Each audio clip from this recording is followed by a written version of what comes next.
Hello and welcome back. I've been having a play with the Duchess of Atholl under here just to check out some of the spans I've been putting in, and I've got everything provisionally in place there.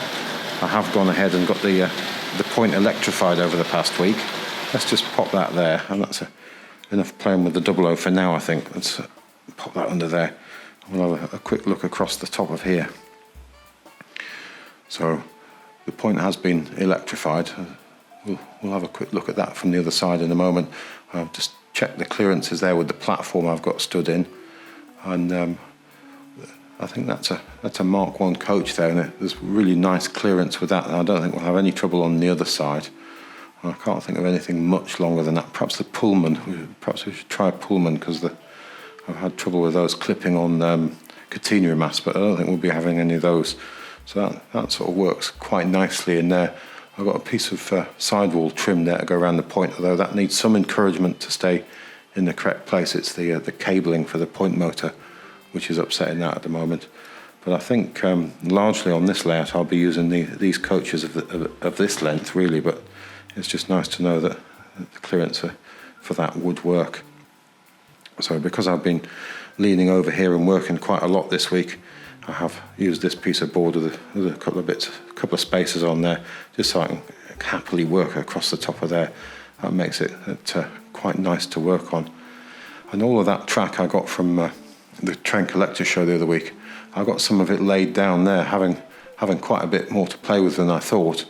It seems now sensible to have a return loop. I don't know if you can see that there. I've just laid that over the track.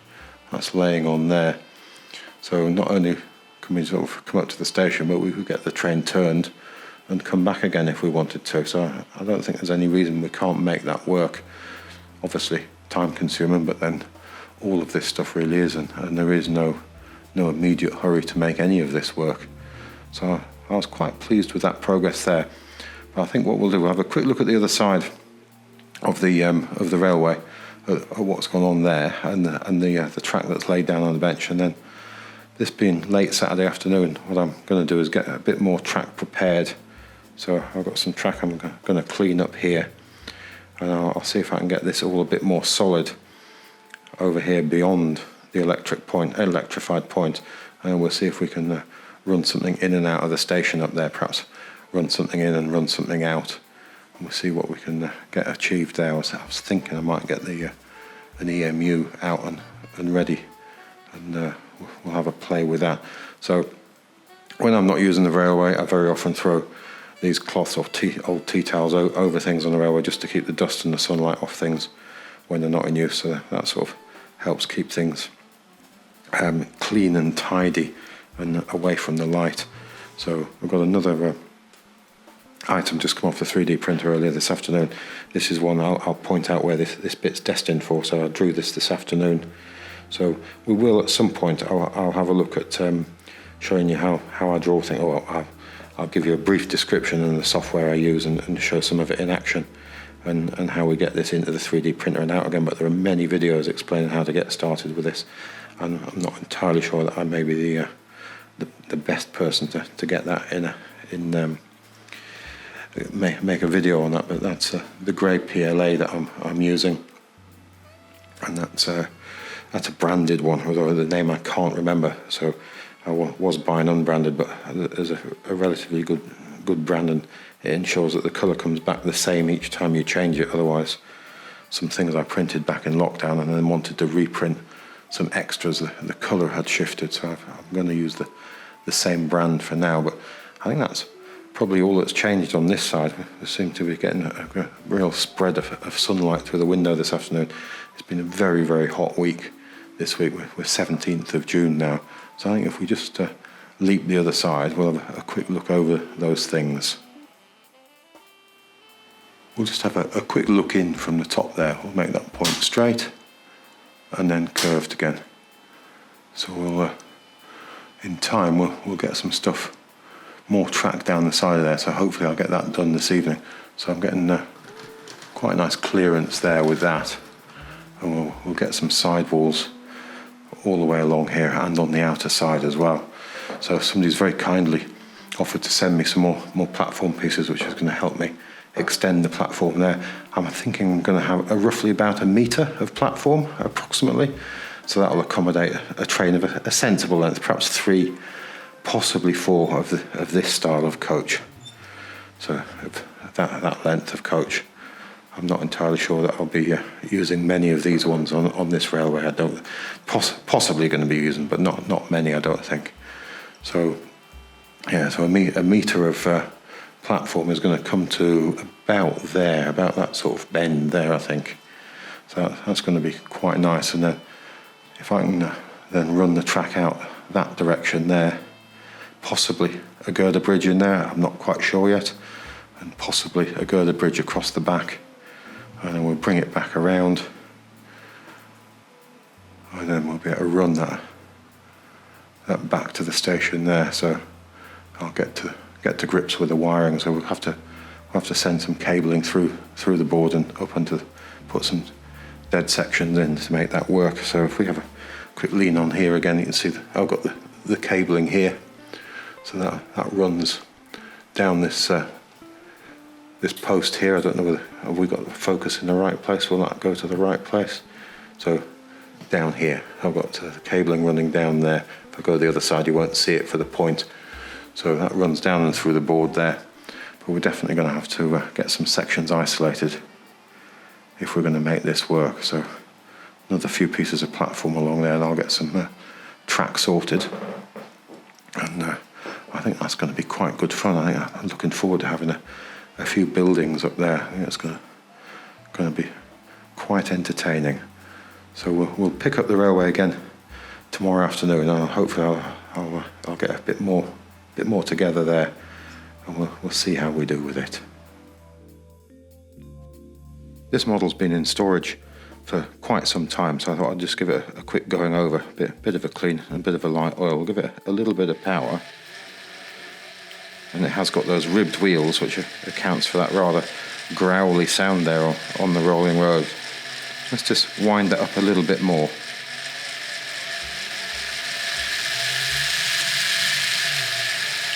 So it can be quite a swift model, I think. So let's see if we can just turn that down. And I think we'll get much better. See, it drops off really rapidly. So on the Morley controller on the railway, I think we'll get much nicer control. Let's try that in the opposite direction.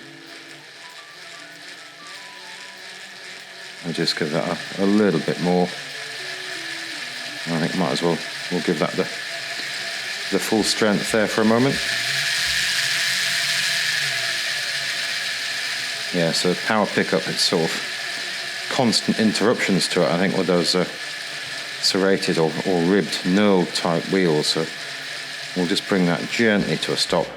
There we go. It's not gently to a stop, it gets to a certain point and that just cuts off. This is the non-powered unit. Both these items are in fairly poor condition when I got them. The decals are just paper cutouts I've made on the inkjet printer and cut out and stuck on with Pritt stick. There was quite a bit of paintwork on these when I first got them. So I have sort of cleaned them up and tried to make them look as original as they could be. I think a model looking roughly like this is probably from around 1960. I think later ones perhaps got a ribbed roof. Earlier ones didn't have decals on the side at all. I think there was a lion logo as well at one point, which was on the first DMU as well. Let's turn that around and have a look at the other side.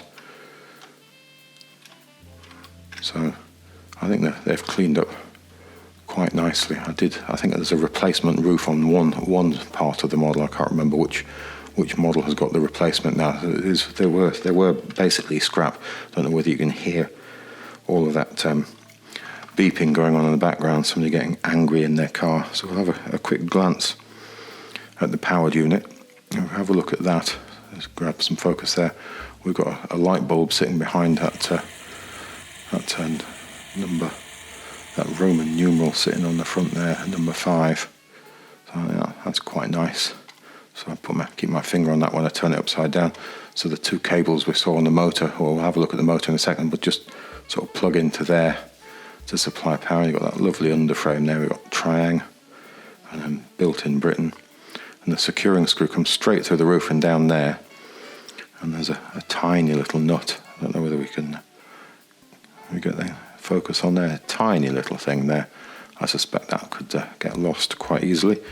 Pop that down and just have a quick look over it. A very shiny piece of acetate in there for the glazing. I think later units did have the seating units as well as potentially ribbed roofs. I've forgotten whether I've said that already. But yeah, I think they're quite a lovely model. I don't think they were terribly popular at the time. Let's just pop that down. A quick look at the roof here. We're going to grab focus.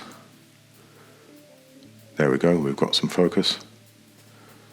Not too bad a condition. I can't remember which roof was replaced. I know one of them was. Let's have a look over here, but keep that in there. So that would go into the that tiny little securing screw which we've got down here. I don't know whether we can get that on there.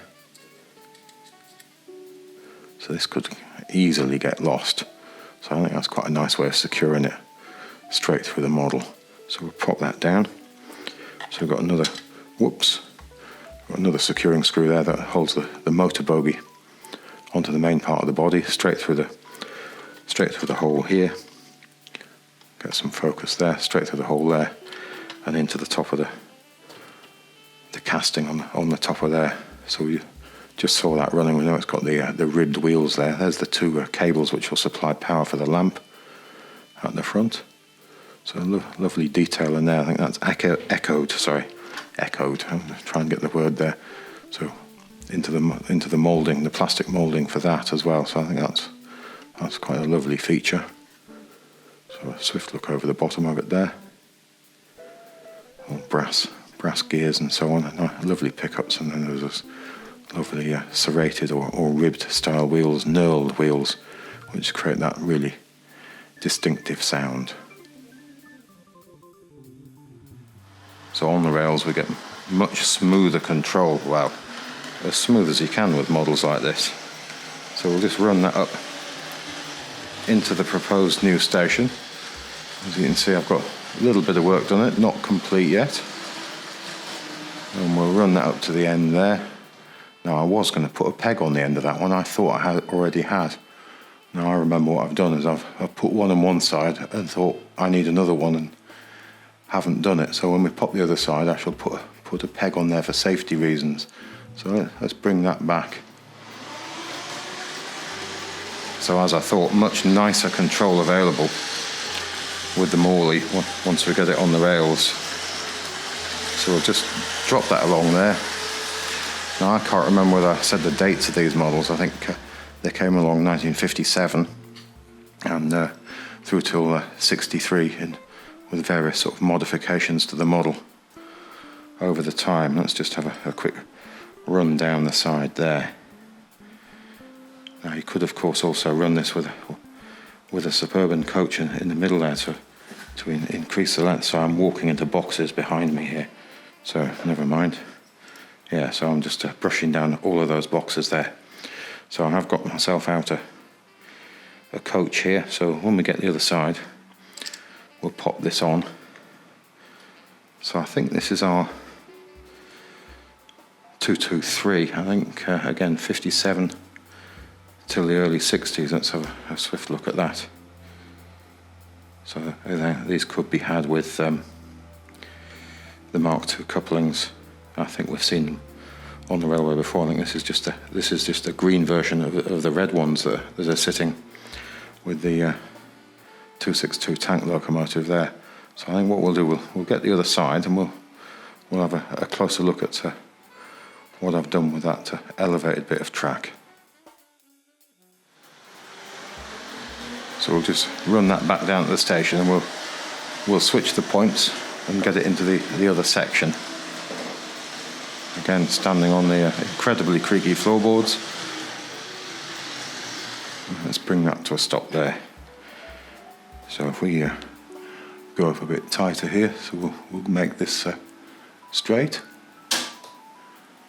And we'll give that a little power and we'll run into the other side of the station. You can see some gaps in it there. I know I said I was going to put a peg on the other side, but I have forgotten. But the bit we saw on the 3D printer yesterday was the span that we see sitting here. So that's not screwed down. All the rest of them, they're all sort of tagged in with a couple of screws. So I think they're going to be quite successful. I'm going to get a couple of extra bits of a station platform there. That's going to be terrific, I think. I'm really looking forward to developing this further. So I have sort of plans. So not only to fill in these gaps here, but we'll get something happening here. I'm thinking of some sort of coloured light signal in there might be quite nice, and perhaps on the other end of the station as well. So I think that'll be quite nice to be able to turn the train around there. So that's all the track that we saw laid out before. So that's quite a bit of track cleaning to get done. So plenty of work in the coming evenings. I think we've got a light flickering in the room. I don't know whether you can see that. I keep seeing something flickering. So let's give that a little power, and we'll bring that back down onto level ground, and we'll see if we can get the other coach hooked up, and we'll give that a go. So it's not really going to fit in the station with an extra coach on at the moment.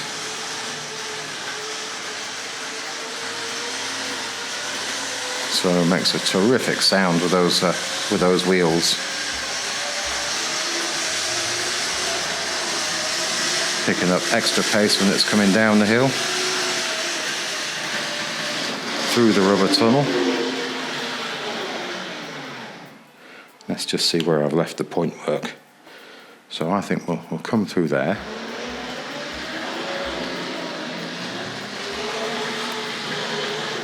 So obviously we could struggle for pickup here because we've got very narrow. We just got two pickups there and there. So we don't have a lot of space between the wheels pickup. Let's change these points. So we'll make these go curved, and we'll bring those through. So let's give this some power now.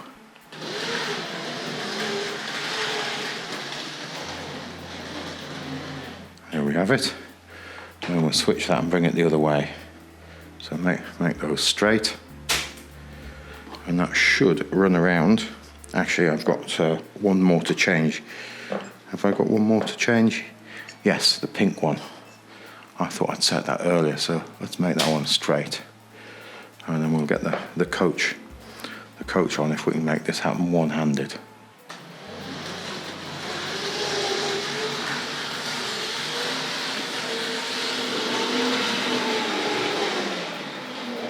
There we go. Let's see if I can get this extra coach in here. So we'll employ the uncoupler. I've just noticed that coupling is a little bit more bent than I thought it was. That one on there has got a little bit of a wrinkle in it that I hadn't really, it hadn't struck me as being quite like that. So I don't think these are a perfect colour match, and possibly always going to be the way. These things are made over a variety of years, different batches of plastic and so on. There we go. Let's run that around. I think the points are all good. We'll just run that around and bring it in front of the 00 station.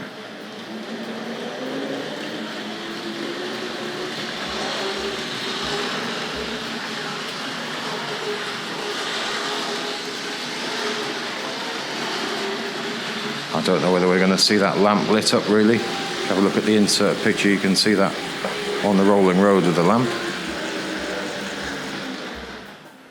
There we go, so we can see the maroon Suburbans. And there's the green one sitting next to it. So let's give that a little more power. Let's bring that around again.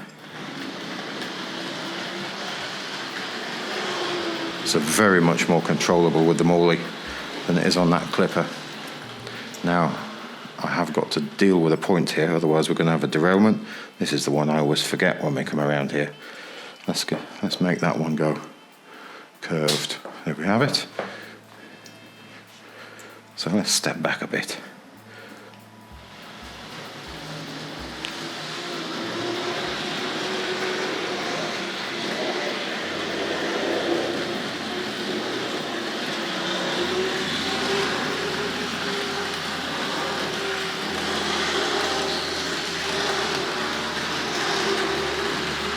Yeah, I'm not quite sure why this was such an unpopular model, or group of models. I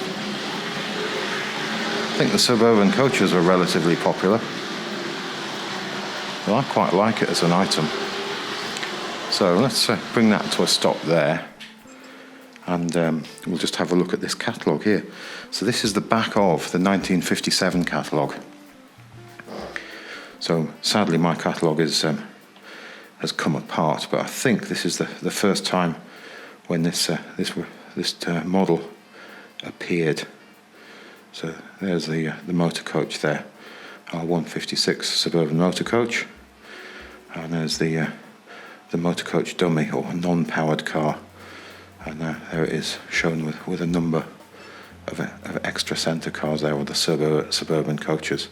So let's just turn that over, and we'll bring this over and we'll have a swift look, and we might as well have a look through it. I'm not sure we've looked through this one in quite some time. Let's pop this over here, but it is terribly fragile, this one. Let's hold the camera up there, and there is some really gorgeous illustrations in there. Let's just have a look at that. Lovely green princess. We've just seen a very early one of that, haven't we? And now we have the Suburban coaches. Something just nagging at me that I said earlier, that the powered car for the EMU was 153. I don't know. That's another model, isn't it? I don't know. It's just nagging in my head right now. It's lovely when these images are this size on the page as well. Let's see if we can. There we go. Lovely station buildings. Got to get a canopy, I suppose, up on that elevated station. You look the part. So, yeah. Canopy of some sort, anyway. I'm not sure whether it'll go down both sides of the building, whether it'll overhang too much. But we shall see. Lovely TC items.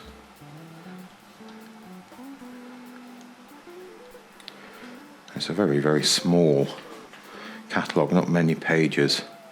Yeah, so the girder bridge, I think maybe we should try and get a girder bridge in that section there. I think one will go in there.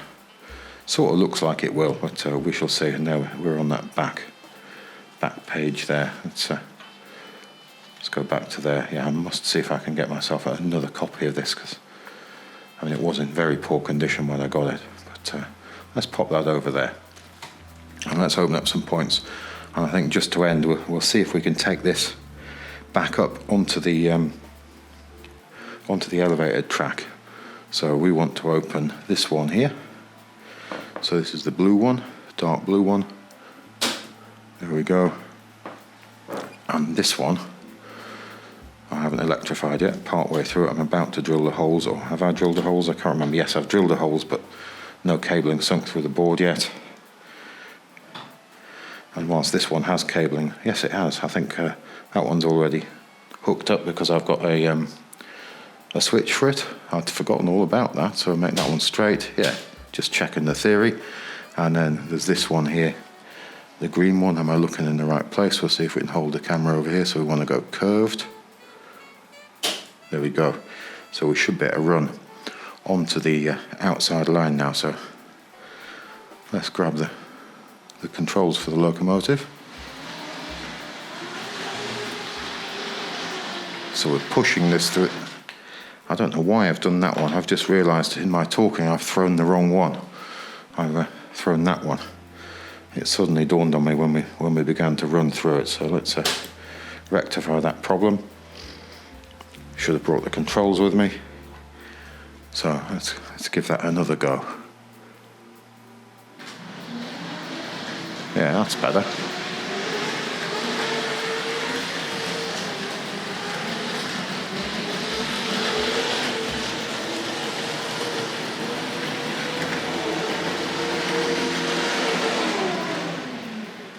Well, I think if we stop here and fiddle with this point here, none of this is electrified yet. So it's definitely a work in progress. And so I'm not in any particular hurry with it. I had thought I'd have this elevated section sorted by last Easter, but obviously we're now sort of coming up towards mid-June.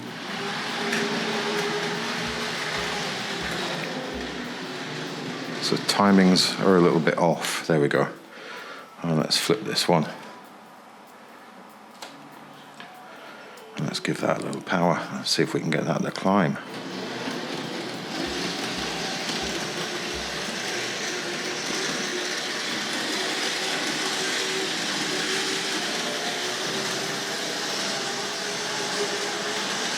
You can hear the sections of sidewalls rattling as the model goes by. So I'm nervously looking to my right there to see what's happening over in the station.